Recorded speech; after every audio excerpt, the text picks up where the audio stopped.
Hey everybody, my name is Jake Thompson. I'm a Cal Poly San Luis Obispo mechanical engineering major, taking this psychology sports class this quarter to fulfill a GE requirement. And so when thinking about it as a topic to talk about for this final project, I kind of directly went towards talking about leadership in sports. As far as all the topics goes, kind of as the one I had the most experience with. Growing up, I was kind of always a leader on teams, and especially in high school, leading with football and baseball. It's kind of like a natural instinct to go towards talking about leadership in sports. Let's get to a little bit with my findings and stuff from researching it.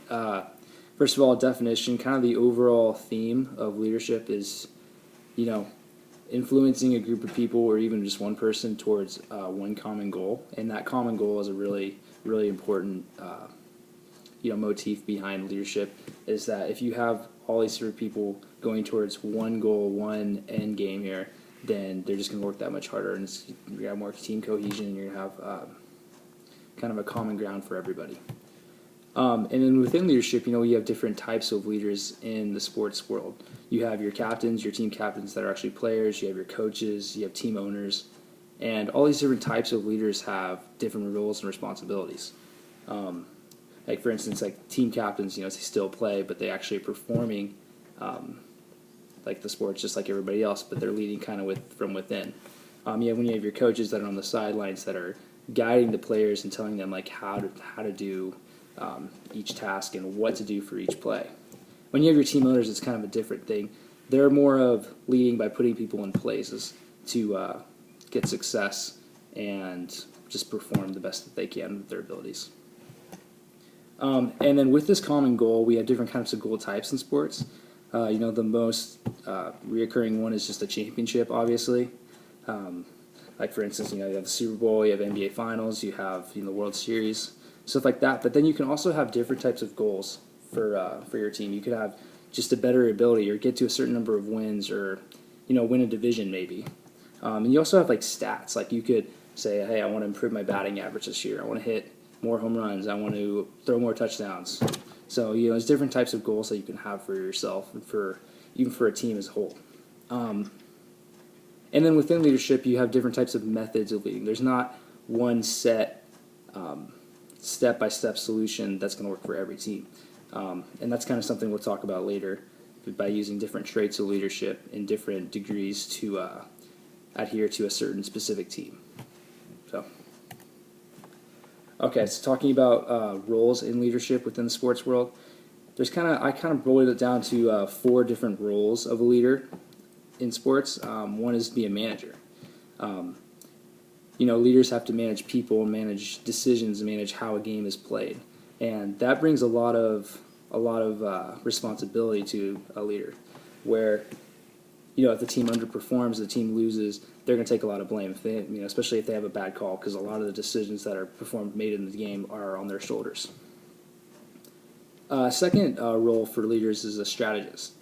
Leaders and especially coaches are given the task of coming up with game plans especially in football, before games. And also with that is to go into and look into film and finding weaknesses within the other teams. So finding those strategies, finding those game plans, and finding those weaknesses to exploit other teams and use your own strengths to better your chances of winning is extremely important in being a leader. A third role is to be a friend. When getting that respect and trust from other people, it's really important to have that personal relationship with other people. It's just going to make you more credible, more of an effective leader if you know everybody on a personal basis. And the fourth is to be a motivator.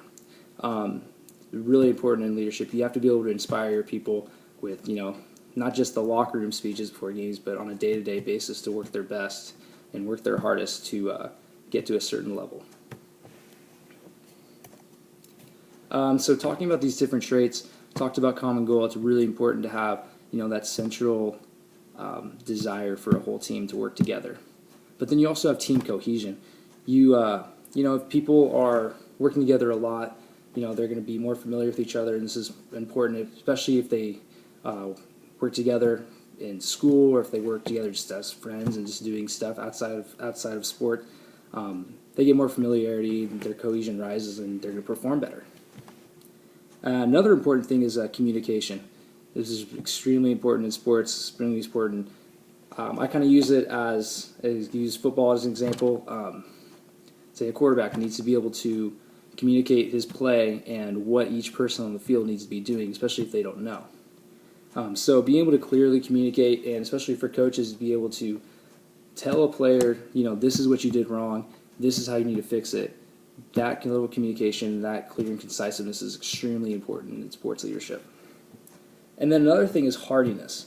And hardiness kind of boils down to a few different ideas. Is commitment, control, and challenge. You need to be fully committed to your team and to your philosophy. You need to have the ability to control what's going on with that decisiveness, and you want to be able to accept and welcome challenges that you're going to face. Another is mental toughness, which is really important. You need to be able to stay strong and be calm when you have adversity with your team. And then the last trait I have here is just credibility. You need to be able to be competent, have a strong character, and care for your team, and your players need to be able to know that. If your players see you as not being knowledgeable or not really knowing what's going on in your sport, then they're not going to follow you very well. And if they know that you don't care for them, then they're going to have a hard time following you generally and fully and working hard as they can. So there isn't a step-by-step solution to leadership, but I kind of came up with a very, very broad and very rough estimate of what needs to be done for effective leadership. The first is self-awareness, being able to lead yourself and become a role model for other people by leading by your actions. Another is to construct a plan for your team. Construct where is this going to go, what is the team philosophy going to be, what's our goal going to be. Third is develop relationships with everybody, and that's where being a friend, just developing that team cohesion is going to be really important. Fourth is to be able to inspire, which goes with motivation. You need to be able to inspire your athletes and your peers to do their best and be their best. And then a last thing that's not really, I don't think, talked about as much is giving constructive and reinforcement feedback.